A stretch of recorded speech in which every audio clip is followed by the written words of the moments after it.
For 100 moons, so a Maori myth declares, there was no war between the natives who dwelt on the Bay of Islands and the neighboring tribes of Tipahi.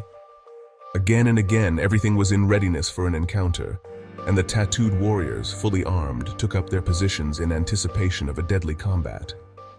But during the night before the fray, the spears of the chiefs mysteriously vanished, and the tribesmen, baffled, returned to their pass. It was Wakatuni, the beautiful but frail daughter of the great warlord of Tipahi, who solved the mystery. Wakatuni was not like other Maori maidens. She loved to wander in solitude among the silent hills and listen to the bellbirds in the wooded valleys of her lonely land. And one day, on an immense ledge of rock jutting out from the mountainside, she found the nest of the great white manumere, the Peace Bird. And lo, it was entirely constructed of the spears that had vanished from the camps.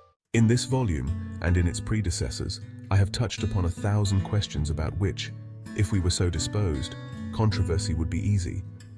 But I have endeavored to remove those glittering spear points from the realm of strife, and to transfer them to an atmosphere in which the Peace Bird can fold her snowy pinions and gentle souls like Wakatuni feel perfectly at home. Frank W. Boreham, Armadale, Melbourne, Australia, Easter 1927.